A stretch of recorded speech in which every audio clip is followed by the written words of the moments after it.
Hello, and welcome to What the Show, where we are a program that understands that people like to go into things unspoiled. So we are going to be gracious enough to not go into detail on spoilers on a movie that is out, let alone a movie that's not coming out for a year and a half, like somebody from What Real Entertainment would have done.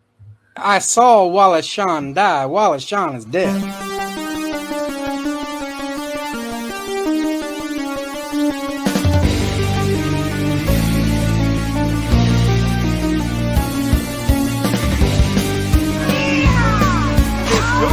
For roping?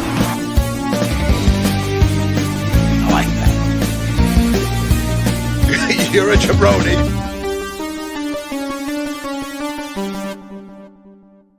Go ahead. Good evening, everyone. It's Wednesday night. It's What the Show. With that said, we will be talking spoilers, but we'll give you a warning. Or not. Is it more fun that way? Is it? It might be. I don't know. For when it comes to Brand New Day and for Ted Lasso, kind of like giving general ideas without diving into actual. We might be. There might be. I didn't know spoilers, but we'll give warnings. We will give warnings. We'll see. Yeah, if it's gonna happen, will be joining us hopefully very shortly. So we might be talking some spoilers before he gets here because he will not want to hear because he hasn't seen it yet. I don't. Either ones. Where are my manners? Haven't even introduced our esteemed guests yet. With us tonight is our dear friend PJ. PJ, hello. How are you? Hello, esteemed guest. Come on, stop that. Number one, we're not doing that. I don't even think we like PJ doesn't deserve to be called like PJ is like one of our better friends. PJ is one of us. We all might be wearing matching shirts in Vegas. Who knows? Yeah, exactly. And you know, like once a year, I have to come back around and be like, how are you guys? Because we talk all the time. I just don't do this much anymore. So then it's always fun, like once a year to be like, oh, hello again. Hello again. What? Thank you, William. We are all wearing great shirts all around. I agree.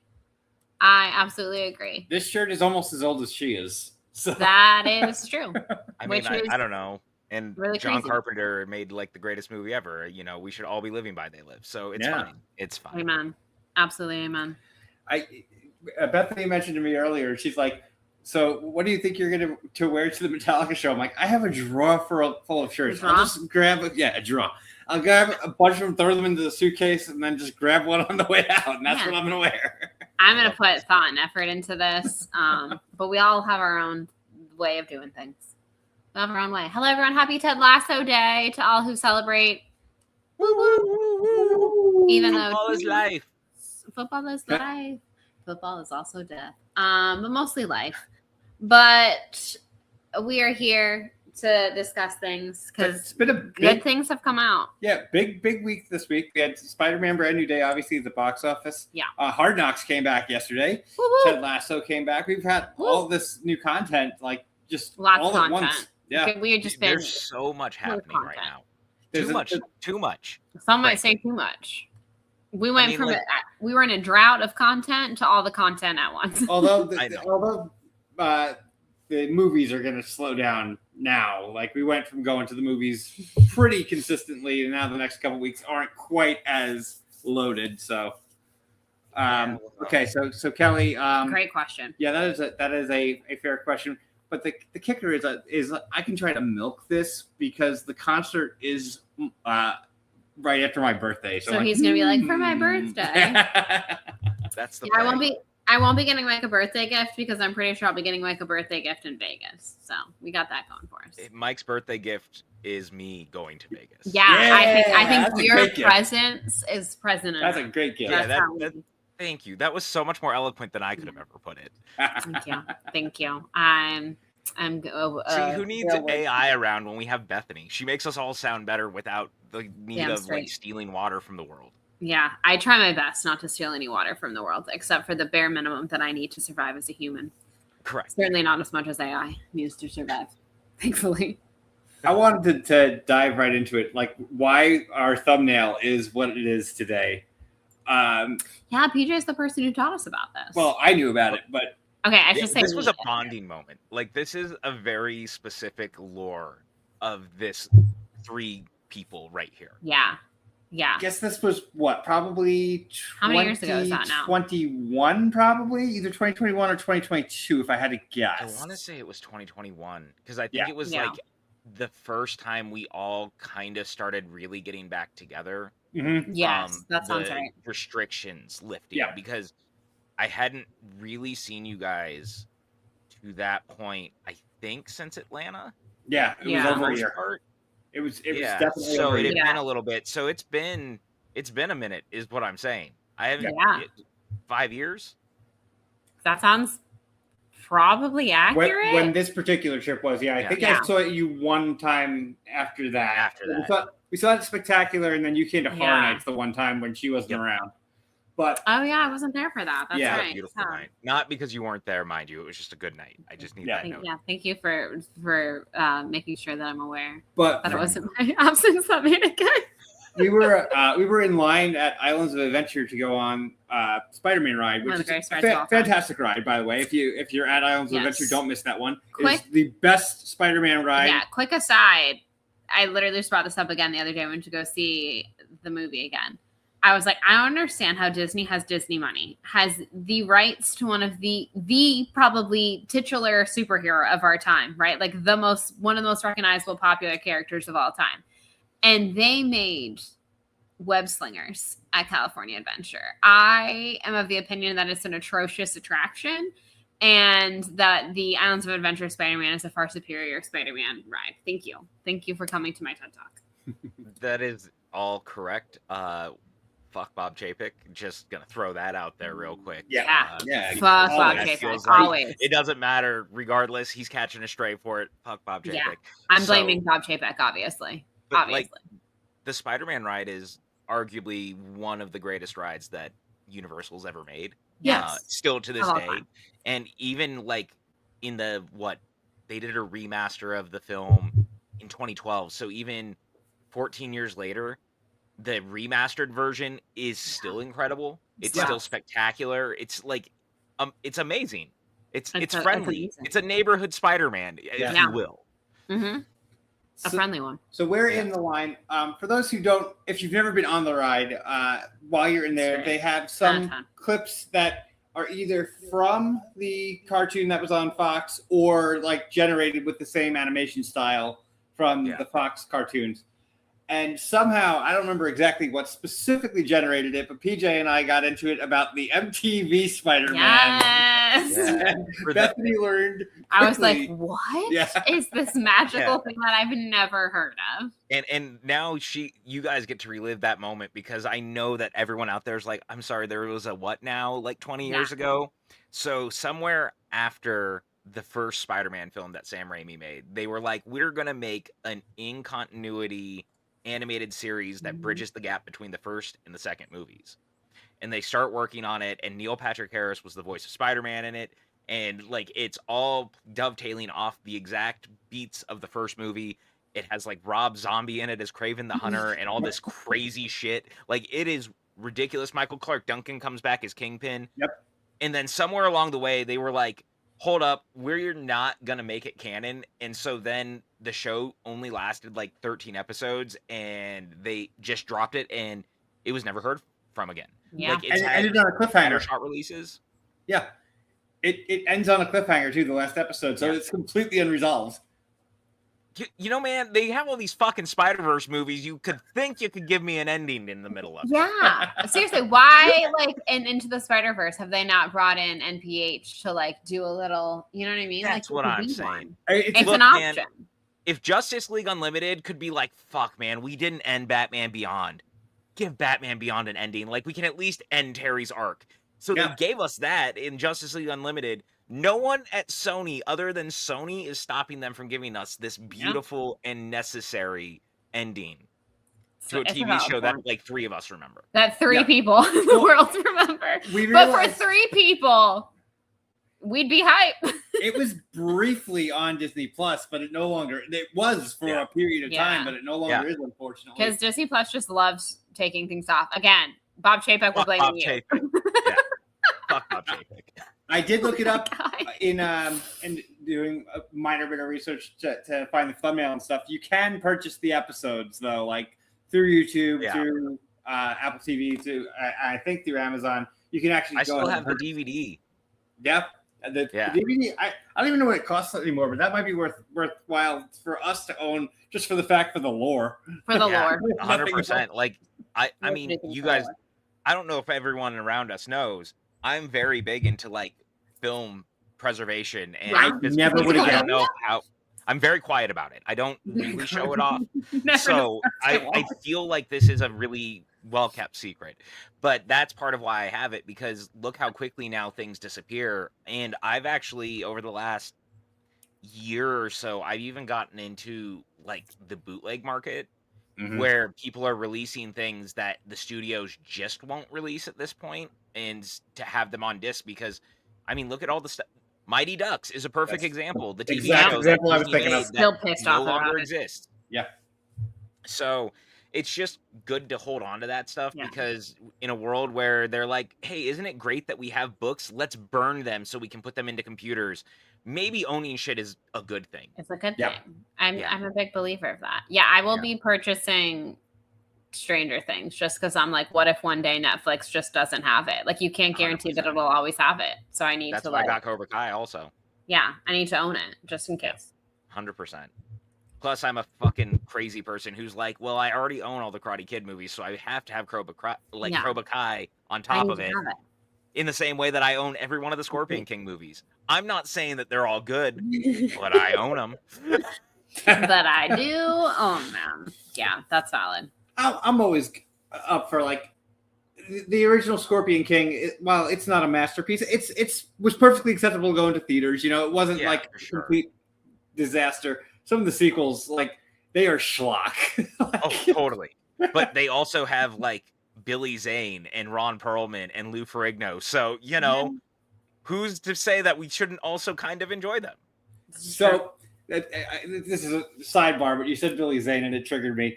This is funny. When back in the days of the Schmodown, when we'd watch it, if I didn't know an answer, because Bethany and I would usually play along, if I didn't know an answer, it was always Billy Zane. Yeah, I don't know why he got what was her picked. name?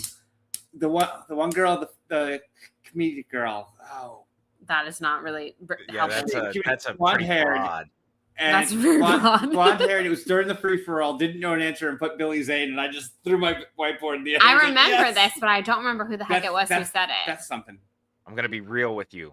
I smoke a lot of weed these days, so Yeah, some of my memories not nearly as not a vibrant as they freaking used clue, to be. but I do recall this happening, and I was like, "Oh my god, what are the odds that she put Billy Zane?" And you Beth always May? pick Was that her name? Oh, there was yes, a Beth May. Yes, Yeah, I think it was Beth May. It is. It could have been. She didn't know the answer. She's like, I don't know, Billy Zane. I was just like, yes. Billy Zane is always a great option if you're uncertain of things. If we're being honest. Yeah, I mean, you never know when it could be in life. I mean, look, he should be in everything. He should have been Lex Luthor back in like the late 90s, early 2000s. I like that. Yeah, he really should have That would have been a solid choice. Like Returns. That's what I mean, because Returns has a lot of issues. I'm not saying that the guy who plays Lex in that movie is like bad in the movie, but I would feel a lot less awkward every time I want to go back and watch it, because I'm one of the people who actually likes Superman Returns. Like, I will always go to bat for that movie, but fucking hell, dude. Yeah. Like, that does make it a little awkward. It's one of those ones that it's just so hard to get past. Like, I can deal with Mel Gibson because I watched so many of his movies growing up. Like, but I can only deal with Mel Gibson up to Expendables 3. After that, like, we don't watch the things he's in. But like, I can watch the old stuff pretty easily still. See, you get it. William understands. It's so unfortunate. Like, when we first saw Baby Driver, I was like, this movie fucking rocks. Oh my god, and now you can't watch and now it. it's like real problematic. I know. That outside of Get Him to the Greek story. Which one? Get Him to the Greek is I was gonna say, outside of Get Him to the Greek, is that maybe the hardest movie in the last like decade to go back to? That it might be. Like, man, because the cat, so much of what happened in it just sucks. Yeah. It's unfortunate because it was a good. I mean, it's unfortunate for obviously more important reasons, but also But also, it sucks because it was a freaking good movie, and now everyone's like, "Oh, that's awkward. Can't watch that anymore." I don't know if everybody here follows. If you remember David Joyan, he does a show called Cinemojis, which we were on fairly recently. He did an episode. Yeah, he did an episode with Ty Lieberman and Jeffrey Kahn with all canceled actors and actresses. Every movie, and Ty's stories on there. It's well worth watching just because Ty Lieberman's on it and he's a treasure. Yeah. I mean, Ty is one of the great characters of our time, just straight up. So Ty, this was great. We learned this the first time he came on What the Show. Oh wait, go ahead. Tell that, and then we do have to get on track for a minute because I want to talk things before Juice gets here. Okay. Oh yes. So long story short. Sorry, we got off track very easily on the show, as we all know. Long story short, the night that they did the draft or whatever, and he got drafted, he went on some after show or something, and he had a glass of wine with them, and he got associated with it. He's like, I don't even drink wine. Like, I happened to look for something to have to celebrate that night, and then all of a sudden, everybody's associating me with wine, and I had to have it every time I went on screen. Yeah. I just love how much he leaned into it, though, because it made it so much better. Yeah. It just did. Listen, commit to the bit. You got to commit to the bit. All right, everyone. We're going to do brief overall Spider-Man talk, but there is something I want to talk to you about, PJ, because we have not really been able to talk about this in the chat because I don't know who all has and hasn't seen Spider-Man in the football chat and other chat. But here tonight, we're putting spoilers for the substance, aka spoilers for Spider-Man Brand New Day. Okay. Obviously, you've seen it, 4 times now? I have seen it 4 times. We've seen it twice. Yeah. This is how much we love the movie. The second time we went to see it, the power went out and we stayed. We'd already seen the movie. We could have just been like, oh, we'll leave. But no, we stayed and waited till they repeated. It only took about It wasn't that long, but still. Bad, but I was like, no, I want to see this movie again. Okay, everyone. Again, get out if you don't want to be spoiled for the substance, aka Spider-Man Brand New Day.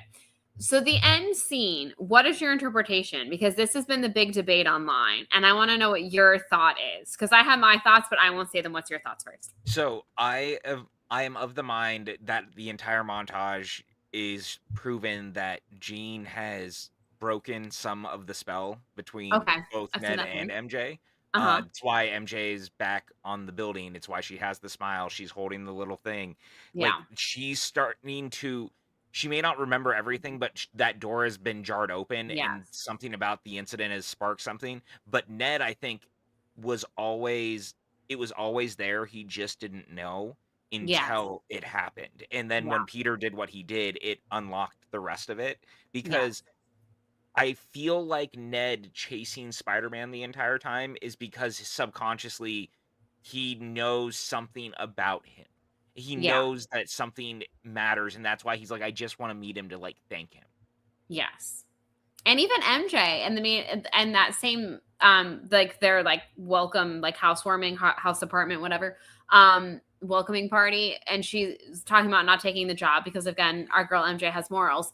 But she also is like, I just feel like there's something greater for me. Like both of them like know that they're missing something, but they just don't know what. Yes. And I definitely interpreted that last scene because I was like, there's too much foreshadowing. Like earlier in the movie being like true love's kiss is going to be what breaks this and like this, that, and the other thing. And it's like, no, it was true friendship's kiss that broke this. Yeah. Like I was like, you don't do the handshake and then have him go Peter and then have Peter smile for it to just be that he's putting together that's Spider-Man. That doesn't compute in my brain. I think it's 100% that he's like, I'm not saying he's remembering every single thing about their shared history, but I think that handshake was a spark. I agree with you that I think that what Jean did, like, was when she kind of took over that whole little whatever area, like, definitely started, yes, like you were saying, that ending montage, MJ playing with her necklace, and then Peter deciding to put himself out there and go ahead and introduce himself to Ned, and they do the muscle memory handshake. I think that's 100% Ned being like, wait a minute, Peter? Like, I know you. Like, you are someone to me.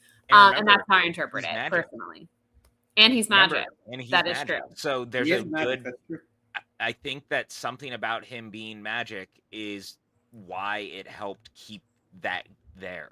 Like, I think something was back there. Because I know that Tom Holland has said that there's one person in the movie who remembered who Peter Parker was. Yes. And a lot of people keep thinking it's Hulk, but we have to remember that Hulk never met Peter Parker. Right. And so in that, it's just Hulk seeing that he's being honest because Hulk is good at reading people. Like that Hulk is a lot of things, but he's not always dumb. Like True. he's actually very, very smart and very like he knows when people are lying a lot of the time. Like he just has that instinct. So you can feel that he's just trusting Peter. But I think Ned is the one that very clearly was the one who always remembered. Yeah, I can see that 100%. And I just think, I mean, that ending to me was beautiful and like emotional. Like, I don't know, like it just was like, oh. Oh, it's amazing. But also, we can all agree, I think, that what Jean did is going to be the inciting incident for the Mutant Registration Act in the MCU. Oh, right? yeah, That's 100%. Zero doubt. Zero doubt on that. I love that even though, again, everyone had kind of speculated, like heavily speculated that Sadie Sink was playing Jean Grey. The second that like the reveal, like it's still, I don't know, it still hit. Like it's on opening night, it still hit. And I think the portrayal was so good. And I know like some people were kind of complaining, not a lot of people, but of course the vocal minority on the internet are like, really, we're going to use the Spider-Man movie to introduce it. But no, I think it was so good. You know why? Because Spider-Man has always been like the Marvel glue. People don't really understand how important he is as like the glue to the universe. The 90s animated series is actually one of my favorite versions of the character because it very much proves that fact because so many different people from Blade to the Punisher, Ghost Rider, like Daredevil, like all these characters, Hulk, the X-Men, they were all in the show at one time or another. He's always kind of the central point of everything Marvel. He is the world's biggest comic book character outside of Batman and Superman. So like, yeah, man, I think in this version of the universe, it kind of makes sense for him to be the one who is like Jean's first introduction in the MCU. And we forget, like, he did like his Super Friends thing back in the 70s. Like, it's not like it's unheard of that he'd be around some of the X-Men. So, yeah, why not introduce it this way? And I think it was a perfect use of, like, both ground level Spider-Man heroics, but also with, a heightened sense of, oh, but we're also going to add, like, mutation and using a little bit of, like, sci-fi to push the story forward. Yeah, 100%. Ugh, God, that VMAX so good reveal was so good. Like, yeah, also, absolutely killed me. Can we just say, like, how good is the Punisher in the movie? Like, Bernthal's amazing. So good. No, I really, really thoroughly enjoyed the Peter Frank relationship. I mean, like, I remember in the trailer being like, oh, that's fun. You know, like, we knew obviously who was going to be in it. But then, like, actually seeing the movie, I was like, I want them to be in every movie together. Yeah, 100%. I love them so much. Slight divergence. They were on Hot Ones together last week. Oh, I know. That was so good. That was so good. If you have not watched it, please go watch it. Like, honestly, I wouldn't blame you if you turned this off to go watch that and then you just come back to us later. I totally understand. I would too. Look, man, I get it. It's so good. It's so good. I also didn't know until watching that, which is funny because I've seen John Barenthal on Hot Ones before. I just have never heard him talk about this, I guess. But anyways, my spidey senses were tingling. This is how you know I have someone in my family with celiac, because the second Tom Holland in a wing haze panicked and thought that milk had gluten in it for a second, I was like, is John Barenthal celiac? Immediately goes to Google and I'm like, oh my God, he does have celiac. Yeah. So I immediately texted my mom, and I don't even think my mom knows who John Barenthal is. She would know him if she saw him because she's seen him act in things. But I was like, John Barenthal has celiac. And she probably was like, who the hell is that? She's like, great, thank you. She's like, thank you so much for letting me know. And I was like, sorry, that I got very like, I'm having a moment. It's fine. But I was like, wow, who knew? But yeah, so I'd like to thank that episode of Hot Ones for teaching me a new fun fact about life. So then I told my mom that we know that all the sauces on Hot Ones, at least the ones on their episode, have to be gluten-free, which again did not really excite her because she doesn't like spicy things. But I was like, Mom, you could have Da Bomb, just so you know. And she's like, thank you for this useless information. Yeah, like, I don't. My favorite child, maybe. She loves me very much. Yes. I was like, Mom, you know who he is, okay? Like, you know who he is. And then I was like, I'm not going into what he's been in because we don't have the time. But she would know if I did tell her some things. You talking to your mom is me dealing with real life people every day of my life at the bar when I start trying to talk about movies, and I'll like say someone and they like look at me blankly, and I start like listing off things I know they've been in, and then they still look at me blankly, and I'm just like, God damn it, and I just like walk away. People that I work with know that I'm like the pop culture person, so they will like, if they can't think of someone, they'll be like, Bethany, this movie, or Bethany, this actor, and they'll start describing things or something, right? I'm like, so and so, and they're like, thank you. Yeah, they do the same thing at the bar, and they know that anytime I'm there, I tend to have like a movie on one of the televisions, because Yeah. all the TVs are logged into my like digital accounts, and I'll usually like wear one of my shirts, and it'll match the thing on the television, and people are like, "That's so cool! You're such a nerd," and I'm like, "Yes, thank you. I'm aware. Thank you so much. I know. Thank you. I do know. I do know Yeah. I'm a nerd. I don't know about like it's just what I do." I told, so again, well, not everyone, but one of the doctors always asks me when I'm seeing, because he like doesn't pay attention to what's coming out. But if I say like, oh, it'll pique his interest. So on Thursday, I was like, Spider-Man this weekend. He's like, oh, it's this weekend. I'm like, how do you not know? But okay. And he's like, oh man, I'm gonna have to tell, like, we're gonna want to go see that. So Friday morning he sees me and he's like, how was it? And I was like, I don't want to spoil anything. Like, it's so good. You're gonna love it, whatever. And so he's like, okay. So Monday he goes and sees it. So Tuesday morning I go straight in and I'm like, what did you think? And he's like, it was really good. You really have to pay attention. And I was like, oh, this man did not get it. Oh no. This man did not get it. I'm certain of no. it. And I'm like, yeah. You know, I was like, but like I was like, because again, like when I saw it, I was flabbergasted. Like I haven't been able to think of anything until like Ted Lasso last night. I haven't been able to think of anything but Spider-Man Brand New Day. Like it's just There's a reason I've seen it 4 times. playing in my head. Yeah. Like it's just in a loop. I'm like, oh my God, this scene. Oh my God, that scene. Oh my God, this is so good. Oh wait, another thing we have to bring up. This is not a spoiler, but I'll bring it up in a minute. But yeah, for someone to come in and just be like, you really have to pay attention. I'm like, oh, you sweet summer child. I don't think you understood it, did you? No. Also, that wasn't that difficult to I was follow. like, no, it's not really that hard to follow. Look, I'll say this because in our fantasy football chat, Mike and I are very well known for our like kind of, I'm not going to say disdain, but neither of us are like super crazy about the Matt Reeves Batman movie. Like it's fine. It exists.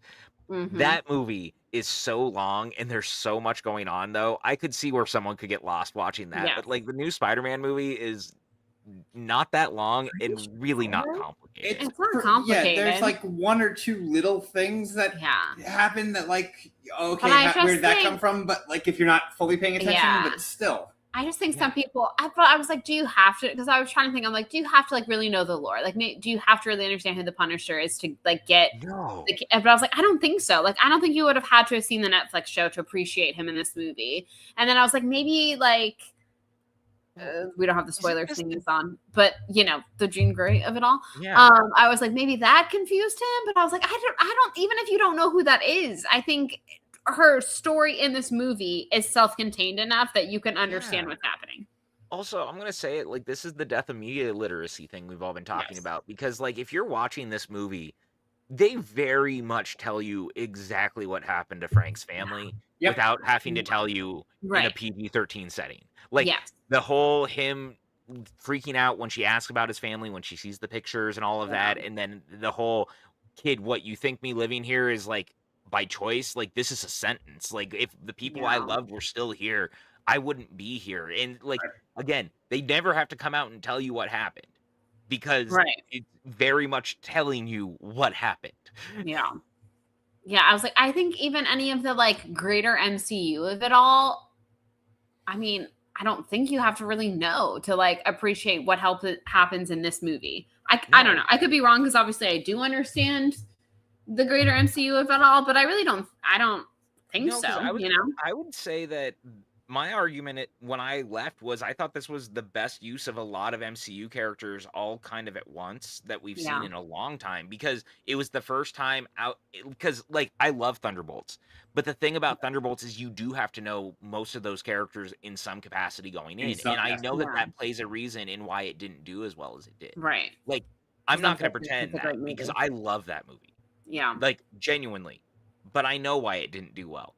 But this one, every one of those characters like felt in place without having to know. Like, you just kind of understood their place in this world, because every one of them is a mirror to Peter in some capacity in this story. This is the best since Civil War of presenting a new character without having to, or a different character without having to go into detail. Yeah. And they did that twice in Civil War. With Twice. The two, from that point forward, are probably the two biggest characters in the MCU who hadn't shown up to that point. Right. Yeah, that's true. Okay, here's the question I'm going to pose to y'all. This is related kind of to the topic we're talking about, but not entirely. This is not spoiler related. Okay. Have y'all seen this post? Because I agree with it. Okay, first of all, I didn't know until basically this movie that apparently a lot of people think Tom Holland is not that great of an actor, which I think is crazy because I think he's actually quite talented, but whatever. Yeah.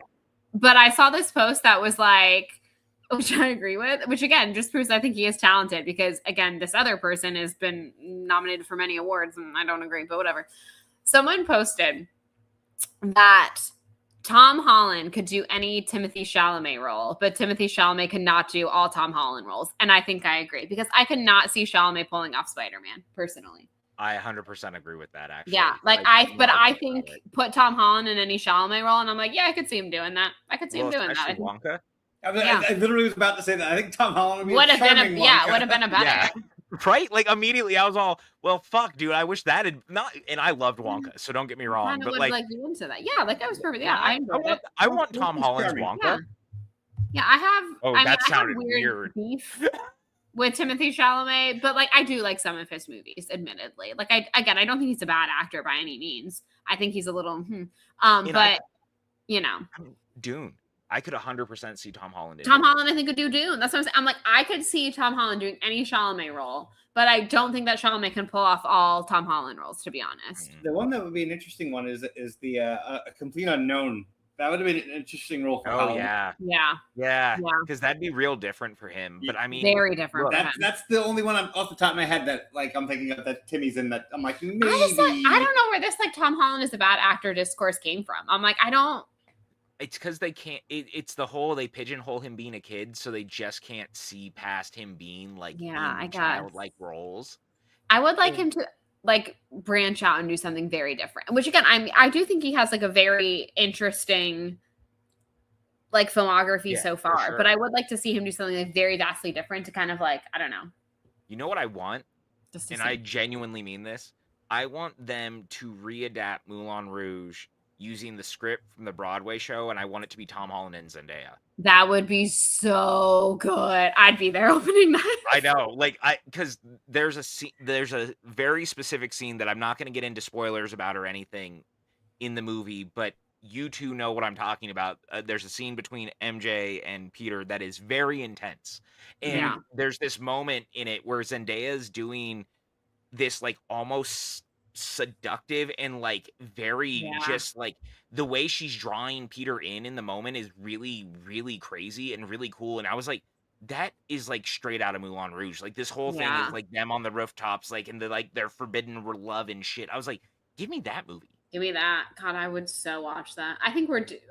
I think we're due. I know Moulin Rouge isn't that old, but I think we're due for a revival. Moulin Rouge is 25 years ago. It actually is pretty old. And it's still popular. The Broadway show popular. The Broadway show is big. Yeah, if we do if we were technically adapting the Broadway show, it is slightly different than the movie. And then we could make a movie version of that. As long as it's not Mean Girls. Oh my God. Well, but here's the thing. You know, with Mean Girls, they didn't want to tell you it was a musical because fucking Paramount. Yeah. God, there's another one. That was for a couple of years there. We weren't going to tell people that Mean Girls was a musical or that Wicked was a musical. And I thought Wicked was hysterical because I was like, multiple Tony Award nominated winning musical, Wicked, we're not going to advertise as a musical. Like, what the hell? Well, I got in a fucking argument on Threads or something with someone who kept telling me that Wicked wasn't a musical. It was a direct adaptation of the book. And I was like, it's literally a musical. Like they are adapting the musical. That is literally how this was announced. That's what they're doing. You don't cast Ariana Grande and Cynthia Erivo and not make them fucking sing. I'm sorry, that's not gonna happen. I wish people could use critical thinking. I know this is why people love AI because AI is supposed to think for them, but it's just making them dumber. I'm like, y'all, be so. But I do, again, speaking of people that I work with being very like pop culture illiterate, like I did have to tell people, like people are like, oh, that looks really good. And I was like, yeah, it's based off the musical. And people are like, it's going to be a musical. And I was like, this is why this preview needs to effing make it clear that it's a musical, because people are legitimately going to go into this almost 3-hour movie and have no freaking clue. Thankfully, again, the first act is so like beloved and the music is so good and whatever that like people obviously, you know, it turned out okay. Yeah, but it turned out just fine, I think. Yeah, it turned out just fine. They made great money. But I was like, how do you not know? But again, I mean, if you're not, I don't know, tuned into the Broadway world, I guess maybe you don't know that Wicked is a musical. I don't know. I'm not tuned into the Broadway world whatsoever. And I was like, the second it was announced, I'm like, oh, the musical? Like, that's literally. Yeah. Also, speaking of, the other day, we were in a McDonald's drive-thru, and I was talking about Spider-Man, and I was like, wait, this will break the record for an Asian American director. And then we went on this whole thing about like who had it, because we kept forgetting. We're like Fast and Furious, and they were like, oh no, Wicked, how much did that make? Because we were like trying to think of. So I think we did finally figure out Wicked did have the record until now. Obviously. Well, is it not so obvious, by the way? And I actually thought, apparently this is a hot take, I liked the second Wicked. Quite a bit, love the second Wicked. She got into a fight with JT. I did. I feel very strongly if you want to hear a fight, go on their podcast with her on it. I'm a Wicked 2 defender. First of all, I've always loved Act 2, and I think that the songs are actually stronger in Act 2. And I know that, like, I shouldn't say no one thinks that, but it's not a popular, pun intended, thing. But Jeff, no, Wicked 2. I'm sorry. I don't know. I love Wicked 2. But I think it was great. I think Act 2 was great. Yeah, I just think it's funny that the box office for part 2 100% reflects how people feel about the second half of the play. Yeah. Like, everyone goes, we love the first act, and if you never watched the second one, it kind of is insular to itself anyway. What up, Juice? What's up? Juice, welcome. You're here just in time for Wicked 2 discourse. Aren't you excited? It's timely. Perfect. It's very timely. We're very timely. He saw Wicked 2 in theaters. That is true. You did. So yeah, Juice is Madison and I have seen 3 movies in theaters together. Yeah. What are they? Captain America: Brave New World. Okay. Okay. Which was like that's because her leg was injured, and like literally the only thing we could do was go to a movie, and that was the only movie worth watching. I was excited for it. It was a bit of a disappointment, but yeah. Wicked 2, and then The Odyssey. Oh wow, The Odyssey! You one that we haven't seen. Yeah. I'm not seeing it on principle. I'll probably inevitably see it, and I'm being slightly dramatic. We're going to do our A-list on it eventually. Yeah. I wouldn't like movies like that. I like need to see in theaters. Otherwise I just won't enjoy them at home. If they're too long, I just I have to be really into it. Juice, just to let you know. I don't know what's going on. Yeah, there's a slight echo. It's not the end of the world. Yeah, but just like I can. Echo. Did you like The Odyssey? Everyone has liked it. So I haven't heard anyone outright dislike it. Yeah, okay, you did like it. I don't know what you're talking about. I went on Twitter and everyone said it was fucking terrible. I feel like everyone, anecdotal evidence that I have, everyone's like, it's the greatest movie of all time. And I'm like, Oh, I would like, never I'm go sure, that honestly, far. I probably won't even hate it. And that'll annoy me even more. It's currently the number 1 on my list just because there hasn't been anything. Because you haven't seen Spider-Man Brand New Day. Well, I haven't seen Spider-Man Brand New Day. That's true. You still got to see Project Hail Mary and Sheep Detectives. I did. I have seen both of them. I have seen both. You have seen both of them? No, I need to watch it. I keep forgetting that it's like on Amazon. It's on Prime. They're very good. They're very good. No way. I won't believe You know why? Because every night I start getting ready for bed, and instead of watching anything that I could just be watching, I end up putting on old episodes of The Late Late Show with Greg Ferguson. I don't know what to do. I literally just watch old episodes of The Late Late Show lately, and I'm just like, simpler times when we had a dude who had a gay robot as his fucking sidekick on television, and a horse were like running around on TV, and it was like, man, times were simpler then. Juice, have you watched the new Ted Lasso yet, or no, not yet? No, so I think man, now I'm getting the echo in my headphones. That's Yeah, weird. we're hearing it still. Yeah. Okay.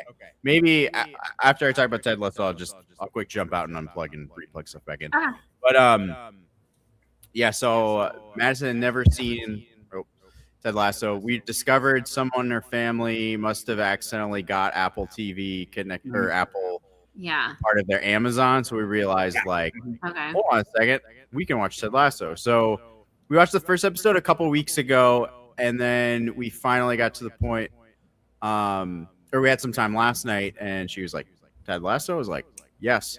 So I think seeing episode 2 and 3 of the first season finally got her like hooked in. Like after 2, she was like, gotta watch another one. She's all in on Roy Kent.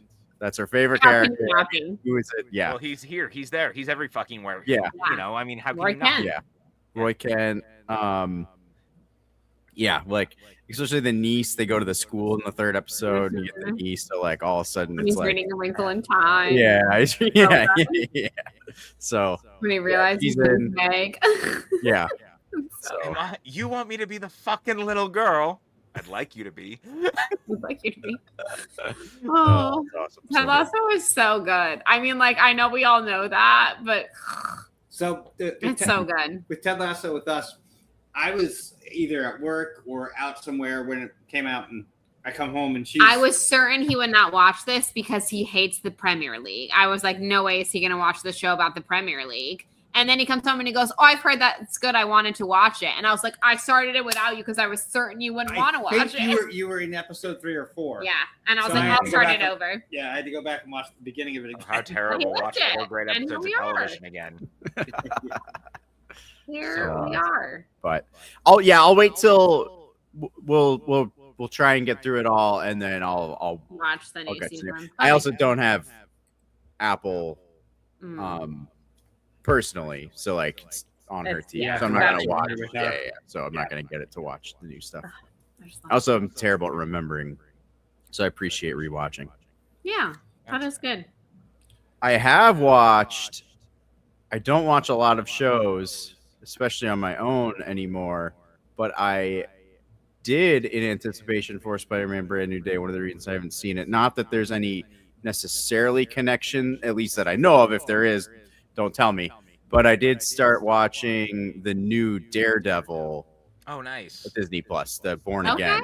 Yeah. So I'm on the last episode of the first season, and the first episode I was like, okay, and then after the second episode I was like, okay, like yeah, I'm in. Locked in. Yep. Yeah, Yeah. that first season definitely has you can still see the kind of Frankenstein's monster of it coming together, because like they tore down the back of the creative team, and then they were like, okay, put it back together, and like we're gonna reshoot some Yeah. stuff, and we're gonna redo the first episode.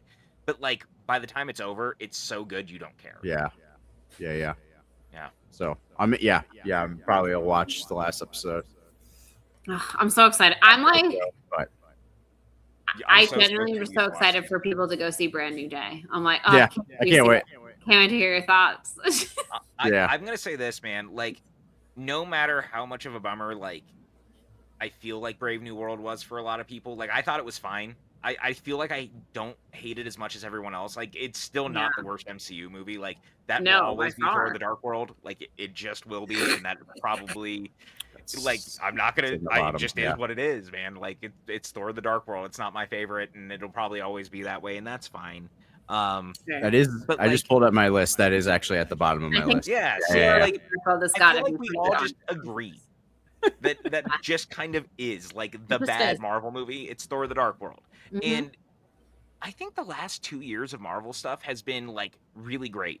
X-Men '97, we've got Thunderbolts, we had Fantastic Four, like Punisher was the special they did was great. Daredevil was great. Like the animated stuff was all really good. What If season 3 was really terrific. Like everything Marvel's done over the last like 3 years, Deadpool and Yeah. Wolverine was really good. Like everyone seems to really like it. Even if it wasn't doing like crazy box office numbers, people liked the things. So at least I feel like Marvel's ticking back.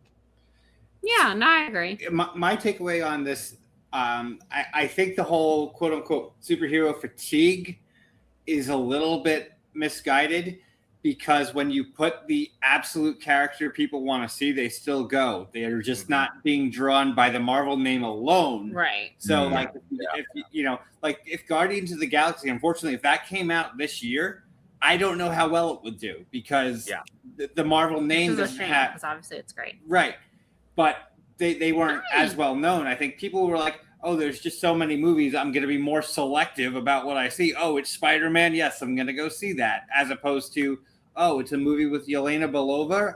No, I'm not going to go see that. Listen, Yelena will always get my audience personally. Same.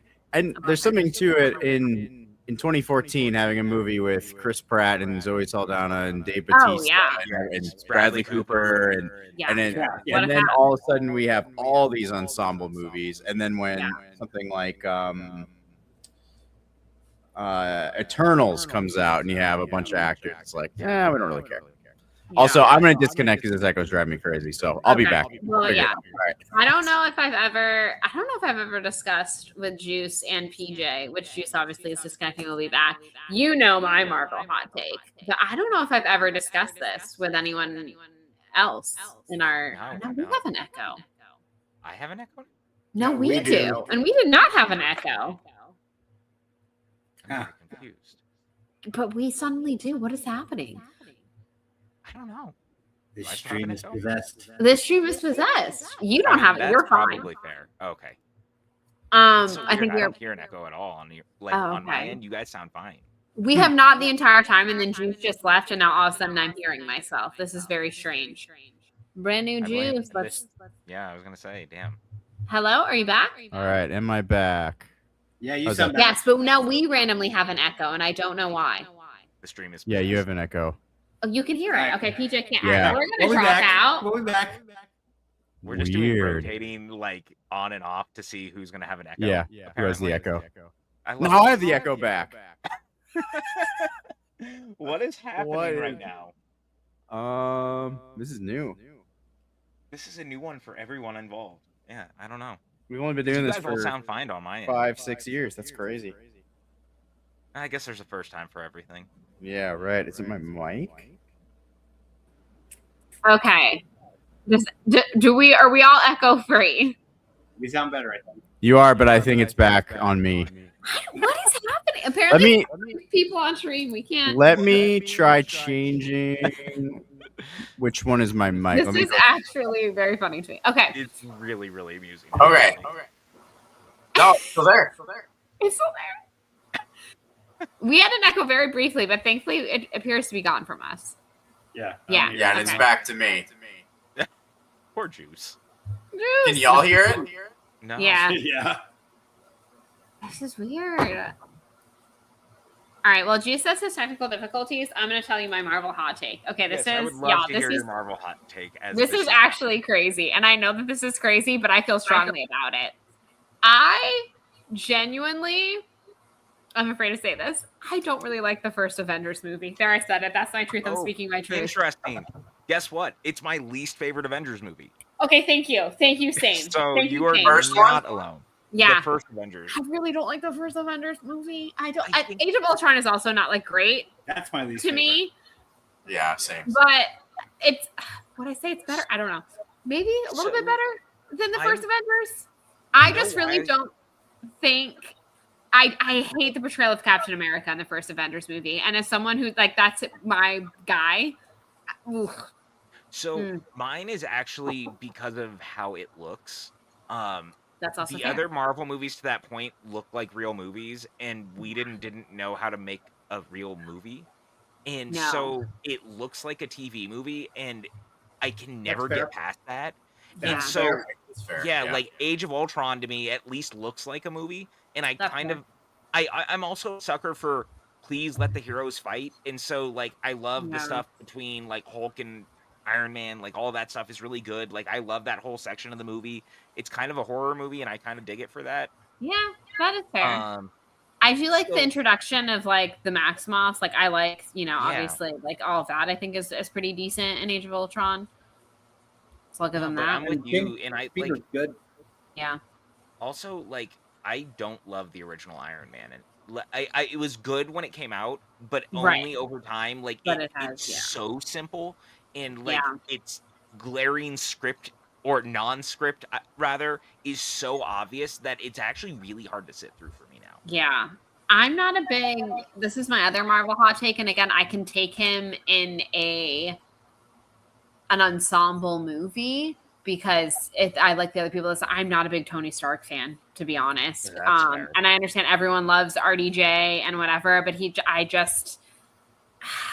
I don't like, again, my favorite superheroes are always kind of your Spider-Mans, your Captain Americas, your scrappy person who kind of comes from nothing. Like, it's the same reason I've never been the biggest Batman fan. I'm like, oh, boo-hoo-hoo, poor rich boy. Like, I'm like, Peter Parker also has dead parents, and he has no freaking money, and he's still nice, okay? Like, calm down, Batman.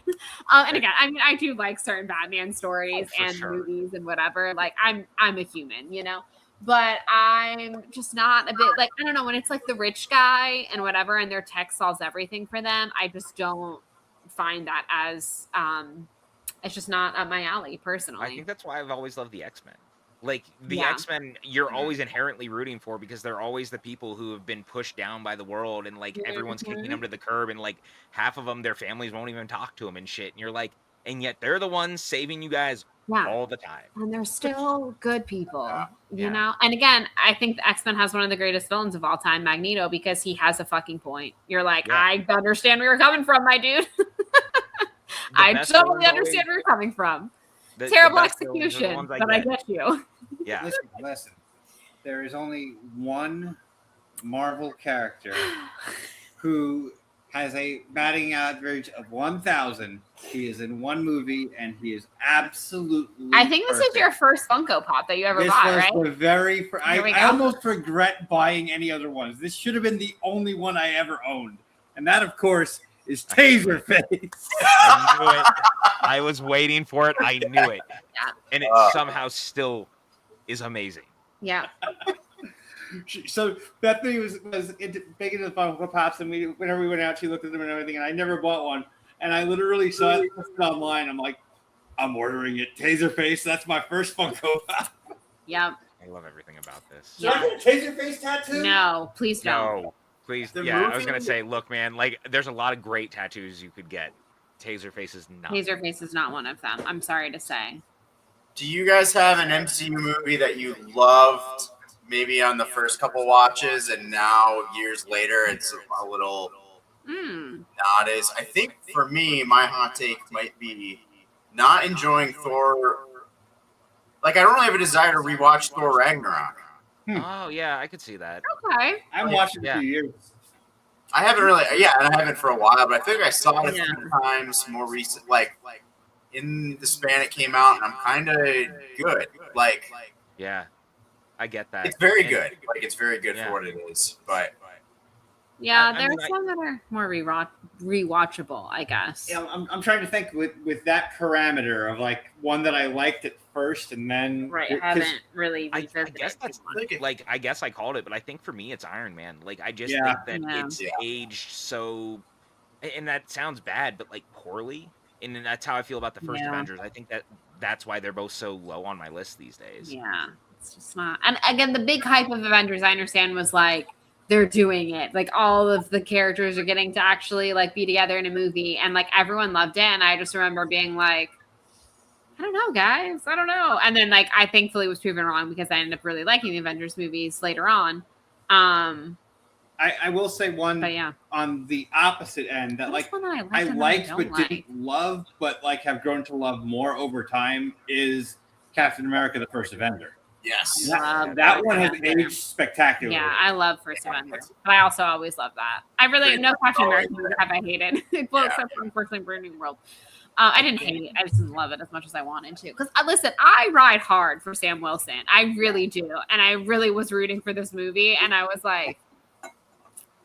I think that was one of the unfortunate casualties of the oh shit Bob Chapek fucked up everything, and we fucking talk bad about Bob Chapek all the time, but like this is like a legitimate fallout of his era of this was pushing the TV show stuff, pushing everything, and then getting to the movie, and then unfortunately, you have all this stuff happen with Jonathan Majors, and like you were really going to be setting up to try to do Kang stuff, and now like all this stuff has to change, and now suddenly we're pivoting the Avengers stuff, which means we're going to pull back on some of the other things we were doing. So like everything was in flux, and it was specifically that movie, because that movie was supposed to be the linchpin for so much moving forward.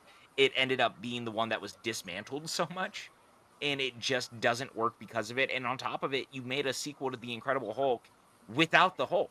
Right. Yeah. That's true. Like Yeah.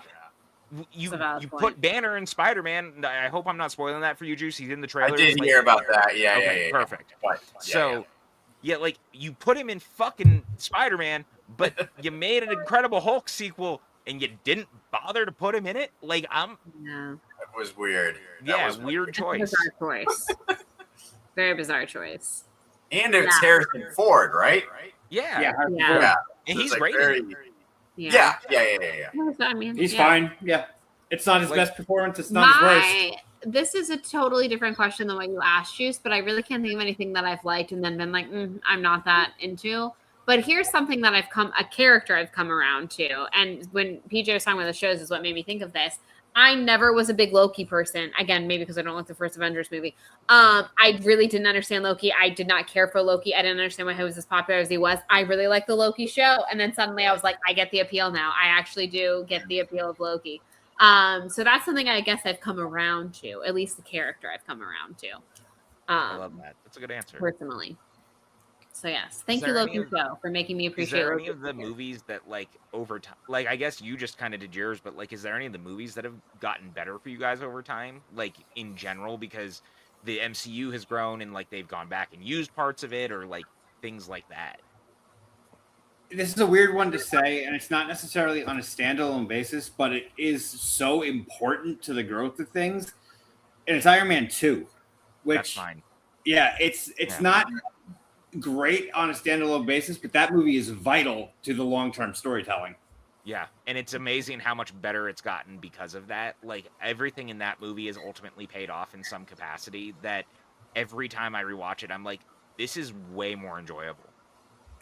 And I love Sam Rockwell as Justin Hammer. I really wish My lost opportunity. Goodbye. My girlfriend's brother, we went over to his house and he for like just like you go use their pool, but like he like randomly got into like, I don't know if he was an MCU or an Iron Man phase or something, but like Iron Man 2 was just on, and I ended up like watching a little good chunk of it, and it was a lot of the Justin Hammer stuff and like the court, like the little trial kind of thing that they do, or like investigation. Yeah, it is very entertaining. Like it is. It totally is. It's not. Yeah, it's. Well, Hammer's just like a better villain than Jeff Bridges in the first one, and like he's just fun and he's kind of smarmy, and like Mickey Rourke's kind of a whatever afterthought, but also like I like his presence. Like he's really great as like a dude who just kind of keeps showing up and wrecking shop. Like he's Jaws in real life. It's great. Mm-hmm. I do need to sit down and just rewatch Iron Man 3. I honestly don't think if I've actually seen Iron Man 3 in its entirety other than when I saw it in theaters. I fucking love that movie. It's so good. My Marvel movie that I feel like not a lot of people like, but I love is Guardians of the Galaxy 2. I feel like a lot of people really hated on that one, and I actually think it's very strong. Mike likes it clearly because of Taserface, but I am the Guardians of the Galaxy 2 defender, personally. Yeah, actually, last year, so when Paul and I were deep into doing the MCU rewatch for the podcast, which I'm looking forward to getting back to. Paul's been in the middle of moving, so we haven't podcasted in months because Paul's got all this personal stuff going on. So we actually did Guardians last year, the second one, and I hadn't seen it probably in a good while. And I thought that one had aged like spectacularly, and it was so much better than I remembered. Like I was like glowing after I watched it. Like I was so wrong. But I think it's also because it's so different than the first one. Yes. And everyone wasn't ready for that. And I think that that's only helped it and I think the third one being so different on top of it has only proved that like the three of them are so good because they are all natural extensions of each other. Yeah, I would agree with that. Yeah, I think it's a very strong trilogy, to be honest. Like, I think that each one is a very distinct flavor, but I think that they're all very strong movies, like in their own right, and then as a collective. Yeah. I think the Captain America trilogy is the same way. Like as far as the like, Chris Evans led trilogy, I agree. That one's aged really well. The Ant-Man trilogy tried. It really did. I know that a lot of people don't like Quantumania. I love the swings that it takes. I think that it's too ambitious, and of course, the Kang of it all just like only has hindered the movie in hindsight. But like, I actually kind of enjoy a lot of it because they, instead of doing a heist comedy, they're like, dude, like make a bonkers sci-fi movie, like a 50s sci-fi movie with Ant-Man. Yeah, Ant-Man is a very interesting trilogy. That's for sure. Again, the first one is really, I think, surprised a lot of people and was really endearing. And I mean, Paul Rudd is always a delight. The second one I do kind of find a little bit forgettable, but I do think it has its endearing moments. Yeah. And the third one is a little, obviously, yes, it does have a little bit of,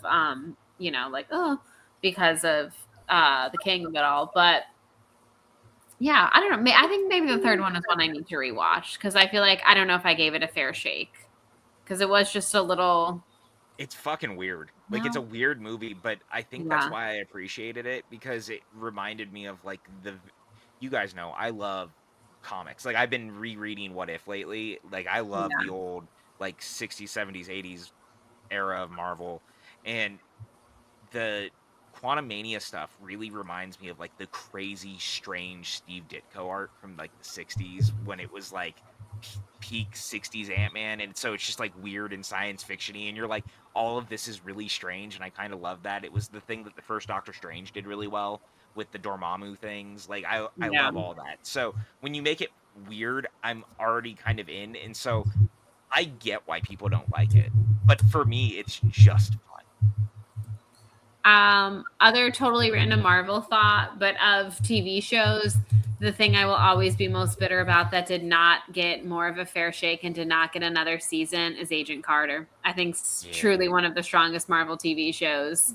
Such a good first season, and unfortunately, it was just a weird, Well, I'll say this: like, it's the one thing that Marvel TV.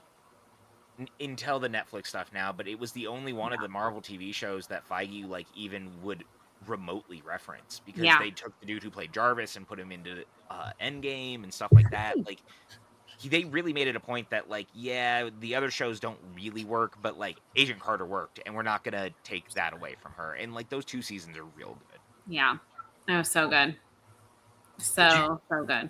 Did you guys watch Agents of S.H.I.E.L.D.? Like when it came out? Yeah, sure did. I never finished it. I watched it. Yeah, but I watched at least a couple of. How long did I make it? I don't know. Probably like 3 it lasted 8 seasons. Yeah, it lasted a long time.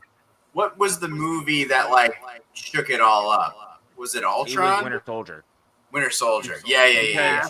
Yeah, because remember, Winter Soldier came out like when they were halfway through the season, and so they were mandated at that point that like. Yeah, we made a S.H.I.E.L.D. show, but like halfway through the first season, S.H.I.E.L.D. will no longer exist. Yeah, and, like, just blew up the show. Yeah, so they fucking blew up the show. When did they realize, and who knew what, like at the time of like making it? Like, did they understand that when they started the show? No, assuming not. Like, they had no idea, and then like they got into the writers' room, and they're like, "Hey, by the way." And so then it became oh god, we have to spin our wheels for 13 episodes because. We have to do Monster of the Week stuff because we literally can't do our story until S.H.I.E.L.D. falls because if we start anything else, then what do you do? Yeah. So the first half of that season's rough because they're just spinning their wheels at that point. But like I stuck with it for the first 5 seasons, I think. Yeah. I only fell off because I was moving and shit. But like there's more than 5. I thought there's like it's like 8 seasons, no lie. Yeah. It's 8 seasons. Yeah. I haven't that's why I'm like that lasted 8 seasons, but we got 2 seasons of Agent Carter. Alive that long? Was Phil Coulson there the whole time? Yeah. basically. But they like, I don't know if you guys know, but like eventually the show like is not set in the same timeline. Like eventually there's like a time travel element, and then they end up in a separate timeline. So the show doesn't even end in 616. Like it's in a totally different universe apparently. But at a certain point, they were like, "This is so confusing. We can't be doing this." Well, because they kept trying to keep up and do the like, oh, we're gonna tie it to the movies, but then the movies just kind of kept going, and they're like, we can't do this anymore. Like the last time they really tried was with Ghost Rider, because they tried to tie it to the book from Doctor Strange, and then it was like, okay, we're done, and like after that, they just kind of fucked off to do their own thing. Yeah, that's very. It's honestly, when you really think about it, like how complicated. Like, okay, the MCU starts with these movies. Then they take these shows to ABC. They have a couple shows on ABC, and then they kind of don't. Well, Agents of S.H.I.E.L.D. does go on for a while, but again, they kind of go off to do their own thing. Then Netflix is like, we're doing a thing. And they're like, it's honestly insane. And then Disney Plus is like, okay, we're a thing now, and we're going to have official Marvel shows. And it's like, but then now the Netflix here, like, it's. Where's Charlie? Charlie in the mailroom. How anyone can talk of any of this? And honestly, man, like, that's why I think people are so freaking weird about the Marvel stuff, right? Like everyone wants to act like everything up to Endgame was so well planned out, and that everyone had like was all on the same page, and that every movie was great, and that everything was totally fine the whole time. And it's like, you and I remember everything very differently, because I remember like the Phase 1 movies mostly bombing, like Iron Man 2 being real divisive. People didn't love Thor. First Avenger only did fine. Then Avengers was huge. But then like as immediately after that, everyone hated Iron Man 3, and they hated Thor the Dark World, and it like there's no reality where any of this was well mapped out in any of it. Yeah, I mean, honestly, they're probably doing better now than they were then. But people are going to act like, no, it was whatever. And it's like, no, actually, they finally have learned from their mistakes and have decided, like, okay, we need to, you know, whatever. But it's the same thing as Star Wars discourse. It's like when the prequels come out, everyone hates the prequels. The original trilogy is great. Then the sequel trilogy comes out. Actually, the prequels aren't that bad. Everything is hindsight is 2020. Like we all have rose-colored glasses, and the previous thing actually wasn't as bad as we remember it being. And again, everyone will suddenly love the sequel trilogy, the next like full trilogy that comes out in the Star Wars, like official episodic, you know. And that's great. And I'm at the ground floor of they were always good. You're all being stupid. Thank you. Is there lightsabers and space wizards? Then shut the hell up. Yeah, like just fun. Enjoy it. It's really not that complicated. Yeah, I Somehow will pull Palpatine returned. Great. Of me always saying nice things about the sequel trilogy in 20 years when everyone's on board. I'll be like, really? I was sad the whole damn time.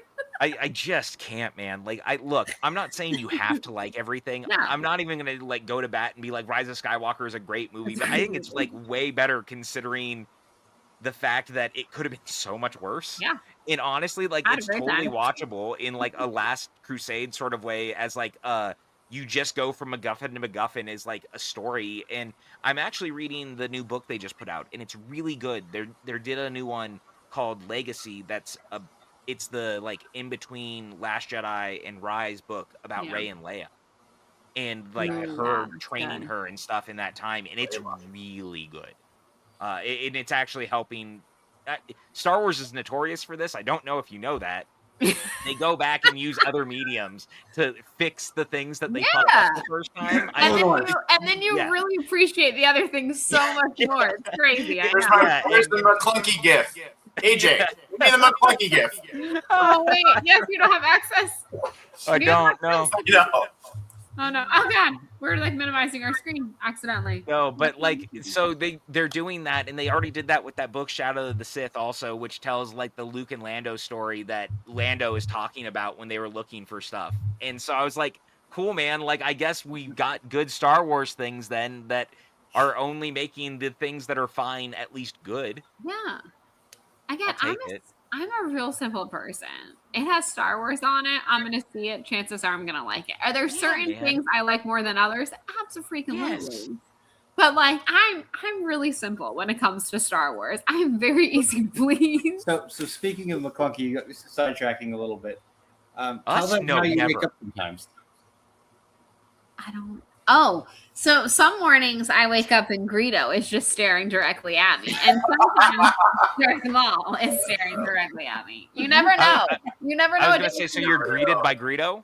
Yeah, I'm literally greeted by Greedo. One morning I woke up and I was like, never in my wildest dreams, when I was a young girl fantasizing about like being married one day, did I think this would be staring me. You guys are the most beautiful love story. I think about the And little Nicholas weirdo Star Sparks Wars would nerd I never. am, and I'm like, actually, it tracks a little bit. Put that out for the Nicholas Sparks 10-year would anniversary stream. not what the show anniversary stream. This whole Their anniversary stream. face just staring at you. Can you imagine? You're like, Everything oh, about God, this makes Greedo, me hello, good morning. It's really a Greeted by lot, Greedo. but it's fine. It's totally fine. Yeah. Hey, so Ted Lasso's back. Ted Lasso is back. Guys, I don't like, literally, I don't think you understand. Okay, so it's been like a little bit of a week. Okay. Understand. And, you know, we've all been there. And last night, I literally was just emotional because I was like, my friends are back. I was just happy to see my friends. I literally came home from the bar to do exactly that. And it was like, oh, my family, they're back. I needed this because I found the first one, like the first season after it had aired. Like everyone else had watched it, and I had tried to watch the first episode, and for some reason, like I wasn't really gelling with it the first time I watched it, and that was weird because I really love Bill Lawrence and like I like all his stuff, and I couldn't figure out why it wasn't working for me, and then I kind of kept pushing, and as soon as like the stuff about his divorce and stuff started to hit, the show unlocked for me because I was getting divorced at the same time, and I was all, I have an in all of a sudden, and that show for the rest of forever has been like my comfort show because everything I felt like I was going through, I was seeing reflected, and I'm currently going through that with no spoilers about where the first episode starts, and I felt I was all, God damn it, I don't know how they do it, but every time I watch it, it's exactly where I'm at. What I wanted to say, good. The first episode, again, without diving into spoilers, I actually don't think like there's a excessive amount of the first episode that really could be considered spoilers because it really does feel like it's just establishing the framework of what's going to happen. I definitely won't remember by the time we get there. So. Yeah, you won't. That's the best thing about you, Juice. We're long away, so we were months. And when you watch it, you won't recall. The first episode pretty much just flips the script, and it has them coming to the United States to try to recruit him to come back to coach their new women's team. Yeah. And you get the fish out of water stuff, but like instead of it being Ted fish out of water, it's Rebecca and Keeley as the fish out of water. Yeah. And then Higgins also winds up in a very uncomfortably funny situation where he winds up trying to go to that was the best, honestly. Yeah, I really did love that whole bit. Was very, very good. So, but all this is kind of establishing that hey, Ted's going to wind up going back, and which we all know from the previews. So this basically could be viewed as like a what do you call it? Like the preamble or something like that. The prologue. Yeah, a little bit of prologue. Yeah, it's I was 100%. I was going to call it. It's a pilot. It's a pilot episode, but like it's the pilot episode for Ted Lasso that we never got when they initially went to him to be like, "Hey, come and work for us." Yeah. So we're seeing that story, but for the second chapter of his life, that's like unlocking it. Yeah. And it's kind of interesting because it's a very different character study of him saying yes for doing it, and I really appreciate that. Especially because we also have a status quo change by the time the episode's over. And I really like that status quo change because that is going to very much change the dynamic next season. Or the rest of the season, rather. Yeah. The next episode is where it's really going to become its own new thing. This episode was like bridging the first 3 seasons to what we're getting. Right. Yeah. And I really think the next episode is going to be the true first episode. So excited to like meet the new team. Like I really am so excited to like see these new batch of like players and like what they bring to the table and their personalities and all that jazz. I was reading up on some of it because they finally kind of revealed more of that, I guess, over the last week during all the press. And I was kind of reading up on it. Like the angle they're taking with a lot of the players is so interesting that I hadn't considered it, which is the point of what they're doing. Yeah. is that we don't think about the things that they are going to explore in the season. And I was like, God damn it, you guys are good. It was the thing that they did with Scrubs. Like, they always found the angle in Scrubs that you were never thinking about, because you could watch any medical show, but nothing outside of maybe ER. But ER was also like a blockbuster show. Yeah. Like, you were doing big things, and like it was silly, and like, you know, armed people were coming to the hospital and shit. Yeah. Like, Scrubs was like, you're scaled back. These are real people dealing with real stuff in a hospital setting. Right. A lot of what made Scrubs so good, especially if you go back and watch the original season of Scrubs, like the season 1 of the original run. Scrubs was a very grounded show while they're in the hospital, but it's just, you have the main character who has his imagination runs wild while he's there, and it creates two separate worlds that hit you in two very different ways, but it works in both ways. Like Scrubs, if it's in the wrong hands, would have been canceled immediately, because it's such a difficult balance to achieve. And they were able to do that because you had Bill Lawrence there running the ship, and he cast right. He got the right people in those roles that were able to make you both believe in this absurd fantasy kind of stuff while being in a very grounded hospital world. Well, and like, how good are they that they're all back doing it 20 years later, and they're better now in the roles because they were so good to begin with, and they've only become better actors over time, that now you watch it and it's crazy. Like, the stuff that JD, like Zach Braff is doing with JD in the new season is remarkably good. Mm-hmm. Yeah. And Faison, like, really Faison, because he's the one. Dodgeball gif. Yeah. Yeah. Jiggly ball. We need to get you the access. I know. Right here. The tennis ball. Yeah, I don't know, but like, dude, Faison rips my heart out at the end of that first episode. Mm-hmm. Appletini. Where's Appletini? Video. Oh god, Juice is so much better at this. Oh here we go. I really taste the apples. So I'm great. Like, I've never watched Scrubs. I can't really contribute anything, but I can play the gifs. You know what, man? I think that's the most important thing about this, is that you're here to like help support us by showing the gifs. Yeah, 100%. You're like a sniper with the gifts. Yeah. AJ, let me back. And he needs access. He doesn't have access to his gifts. Probably don't have the. I was about to say the Andres Gallegos. No, the Andre Erickson.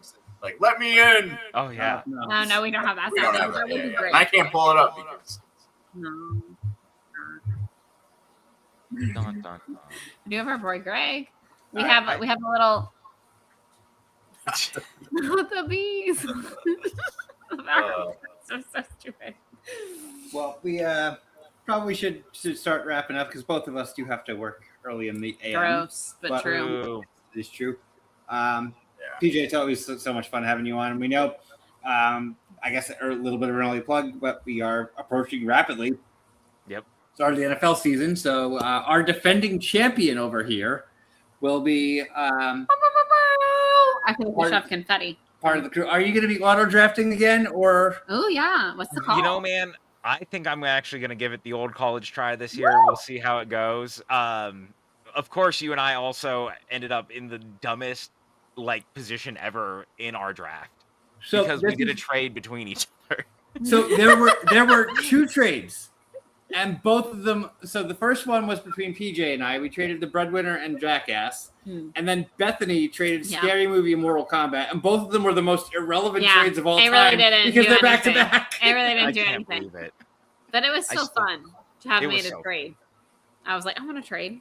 But yeah, that draft is going to take place on, if I remember the date right, September 2nd or 3rd, whatever the Wednesday is. Yeah. My body is ready. The normal What the Show time. So we, as always, that stream is always pretty chaotic, and we'll definitely look forward to seeing you there. But at the same time, Before we go, can I just say one quick thing? Let's all just remember, everyone just remember that there's no way in hell that Dune is making more money than Doomsday. Thank you. I saw Wallace Shawn die. Wallace Shawn is dead.